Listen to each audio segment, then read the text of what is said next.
Hi welcome to Python life YouTube channel. So ఈరోజు topic వచ్చేసరికి MCP.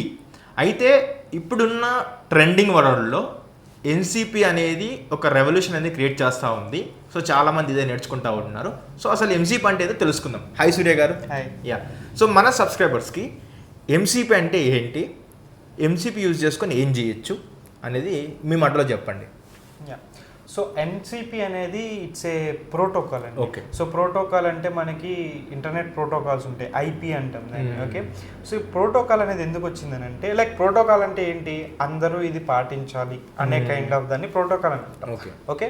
So protocol ఎందుకు వచ్చిందంటే ఎంసిపికి ఒక సినారియో చెప్తాను. ఇప్పుడు చాట్ జీపీటీ ఉంది. చాట్ జీపీటీలో నేను ఏంటంటే దాన్ని ఏపీఐ కింద యాక్సెస్ చేసుకోవాలని అనుకోండి. సో దానికోసం సపరేట్గా నాకు ఒక ఏపీఐ ఉంది. ఓకే. ఇది ఫస్ట్ థింగ్. సెకండ్ థింగ్, దీనికి నేను ఏదైనా డేటాబేస్ యాడ్ చేసుకోవాలనుకోండి, 2-3 డిఫరెంట్ డేటాబేసెస్ ఉన్నాయి. సో 2-3 డిఫరెంట్ డేటాబేసెస్ యాడ్ చేసుకుంటాను. అగైన్ ఇప్పుడు దీనికి మళ్ళీ నేను ఇంటర్నెట్ యాక్సెస్ ఇవ్వాలని అనుకోండి, ఇంటర్నెట్ యాక్సెస్ ఇచ్చుకుంటాను. ఓకే. అండ్ అట్లాగే దీని నుంచి వచ్చిన అవుట్పుట్ ఉంది, అవుట్పుట్ నేను 2-3 డిఫరెంట్ ఏరియాస్లో ప్రొవైడ్ చేయాలనుకోండి, ఆ 2-3 డిఫరెంట్ ఏరియాస్కి ఇస్తాను. ఓకే. ఇప్పుడు దీని అంతటికీ నేను ఒక సెటప్ క్రియేట్ చేసుకుంటాను. అంటే ఏం చేస్తాం, కోడింగ్ అనేది పక్కన పెడితే వీటన్నిటికీ కోడ్ అయితే రాయాల్సి ఉంటుంది కదా. అంటే ఇప్పుడు ఈ చాట్ జీపీటీ అనే ఒక ఎల్ఎల్ఎంకి నేను ఏమేమైతే ఉంటాయో అవన్నీ ఇచ్చుకుని నేను ఏమేమైతే తీసుకోవాలో అవన్నీ వీటన్నిటిని ఒక సెటప్ క్రియేట్ చేసి పెట్టుకుంటాను. ఓకే. ఇదంతా అయిపోయిన తర్వాత రేపు నా ఓనర్ వచ్చి, నా సిఇఓ వచ్చి ఏమంటాడంటే, ఓపెన్ అయ్యేవాడు బాగా ఎక్కువ డబ్బులు తీసుకుంటున్నాడు, క్లౌడ్లోకి షిఫ్ట్ అవుదాం అన్నాడు. ఓకే. పోయే, నేను మొత్తం ఇన్ని రోజులు కూర్చొని చేసిన పని అంతా పోయింది. ఎందుకంటే ఇప్పుడు మళ్ళా ఇదంతా కూడా క్లౌడ్కి తగ్గట్టు కనెక్ట్ చేసుకుంటూ పోవాలి. ఇదొక ప్రాబ్లం. రెండో ప్రాబ్లం ఏంటంటే, నాకు ఈ డేటాబేస్ కాకుండా వేరే డేటాబేస్ ఉంది, అది బాగుంది, దాన్ని మళ్ళీ కనెక్ట్ చేసుకోవాలి, మళ్ళీ స్క్రాచ్ నుంచి చేసుకోవాలి. సో ఇక్కడ ఏం చేస్తున్నాం అంటే ఒకటే పనిని చాలాసార్లు చేస్తున్నాం, కానీ ప్రతి పనిని కొంచెం తేడా ఉన్నది కూడా మళ్ళీ చేసుకుంటూ వెళ్తున్నాం. అండ్ ఇదంతా కూడా ఇప్పుడు మనం ఒకలా చేసింది వేరే కంపెనీ వాడు కూడా ఇలాగే చేస్తాడని గ్యారంటీ లేదు.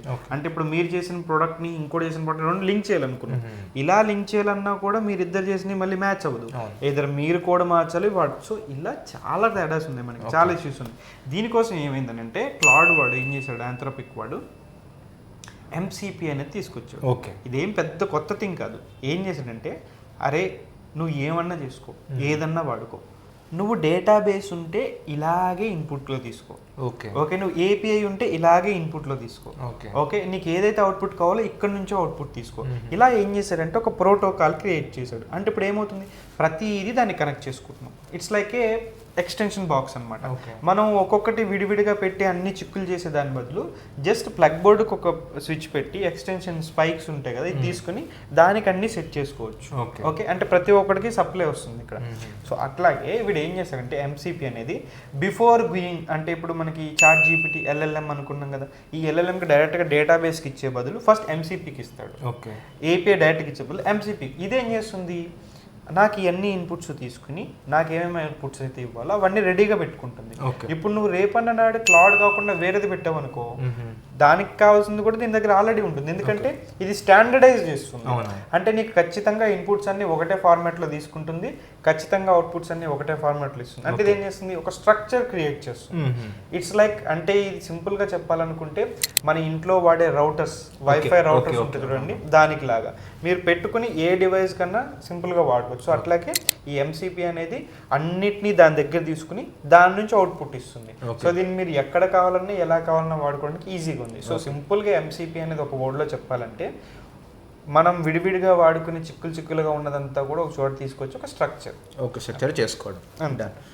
సో ఇప్పుడు ఎంసిపి మనం ఒక స్ట్రక్చర్ బిల్డ్ చేసుకోవాలంటే మార్కెట్లో ఏ టూల్స్ ఉన్నాయి, సో ఏవి లైక్ చూస్ చేసుకుని దానిలోనే మనం ఇంప్లిమెంటేషన్ చేసుకోవాలి, ఏది ట్రస్టెడ్ ఉన్నాయి. ఎందుకంటే మీరు ఇందాక అన్నారు అన్నీ కలపాలనేసి. సో అట్లా అన్నప్పుడు మనము అంటే మన డేటా అంతా కూడా ఇవ్వాలి.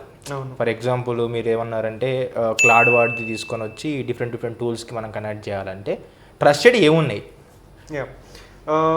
జనరల్గా ట్రస్టెడ్ అంటే మనము బయట వాటికి దేనికి పోలేమండి.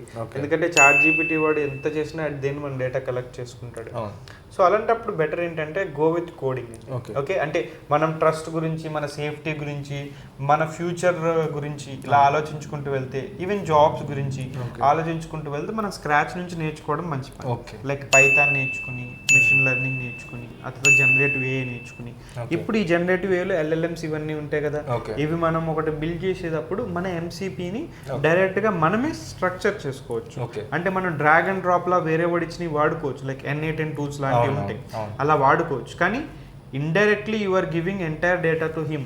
ఓకే, నాకు అట్లాగే మొన్న ఒక పర్సన్ వచ్చి ఒక క్వశ్చన్ అడిగాడు, ఇది little bit of topic but situation వచ్చింది కాబట్టి చెప్తున్నా. తను ఏమన్నాడు, ఒక ప్రోడక్ట్ ఒకటి ఏదన్నా బిల్డ్ చేయాలంటే ఎంత అవుతుంది అన్నట్టు క్వశ్చన్ అడిగాడు ఒక ఫ్రెండ్ అనుకోండి. అడిగినప్పుడు నేను లెట్స్ సే ఒక 5 lakhs 10 lakhs డిపెండింగ్ అపాన్ వాళ్ళ రిక్వైర్మెంట్ని బట్టి ఇలా ఉంటుందని చెప్పాను. అంతెందుకు N8Nలో చేసేస్తున్నాం కదా అన్నాడు. సరే, ఒక N8Nలో ఒక నాకు ఆటో ఫ్లో ఒకటి చూపించని చెప్పా, ఒక ఫ్లో ఒకటి చూపించాడు. దీంట్లో ఏంటంటే జీమెయిల్ అవి ఇవి ఇంటిగ్రేట్ చేయడం లాంటివి. సరే, ఇప్పుడు ఇది ఎలా వర్క్ అవుతుంది అంటే నీ జీమెయిల్ ఇస్తావు, నీ డీటెయిల్స్ ఇస్తావు, నీ జీమెయిల్ నుంచి ఒక కీ జనరేట్ అవుతుంది, ఇస్తావు. అంటే ఇప్పుడు అది మనం ఎలాగైతే మెయిల్ పెడుతున్నామో మన ఫ్లో ఆటోమేట్ చేసింది అని అంటే, మన బదులు మెయిల్ పెడుతుంది అని అంటే, అదే మెయిల్ దానంతట అదే కూడా ఇంకోటి పెట్టుకునే ఛాన్స్ ఉంది కదా. అంటే వాళ్ళు చేస్తారా చేయడం పక్కన పెడితే, you are indirectly giving your access to that person. Okay, రేపన్నాడు ఇలాంటి ఇంటిగ్రేట్ చేసుకుంటూ వెళ్తే నీ డేటా అంతా ఒకటికి ఇచ్చేస్తావు. రేపు వాడికి నీ మీద ఏమన్నా ఇష్యూ వచ్చింది కంపెనీగా అని అనుకుంటే, వాడు నిన్ను ఎన్ని విధాలుగా వాడు బ్లాక్ చేయాలో అన్ని విధాలుగా బ్లాక్ చేసుకుంటాడు. ఇప్పుడు అంతెందుకు, రష్యా ఆయిల్ పని అదే అయ్యింది. సో మనం ప్రపంచం అంతా వాడుతుంది, ఏదైతే బ్లాక్ చేస్తున్నారో దానివల్ల దానికి శాంక్షన్స్ వేస్తున్నారో దానివల్ల ఎవరు వాడలేకపోతున్నారు.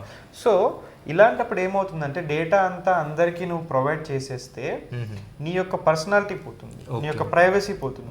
రేపన్నా నేను ఎవడన్నా హ్యాక్ చేయొచ్చు. సో అందుకనే మీ ఓన్గా మీరు నేర్చుకుని, అది కూడా పెద్ద కష్టమేమి కాదు, simple Python, machine learning, deep learning and finally generative AI నేర్చుకుంటే అందులో MCP వచ్చేస్తుంది. ఓకే, యా, విన్నారు కదా. ఇట్లా రియల్ టైమ్ ఎగ్జాంపుల్స్తో మీరు క్లాసెస్ నేర్చుకోవాలనుకుంటే మేము ఒక న్యూ బ్యాచ్ అయితే స్టార్ట్ చేస్తున్నాం, full stock data science with generative AI. దీనికి సంబంధించిన పూర్తి డీటెయిల్స్, ఫ్రీ డెమో లింక్ అంతా కూడా డిస్క్రిప్షన్లో అండ్ అదే విధంగా కామెంట్ సెక్షన్లో అయితే ఇచ్చినాము. చెక్ చేయండి, డెమో చూసి క్లాస్ నచ్చితేనే జాయిన్ అవ్వండి.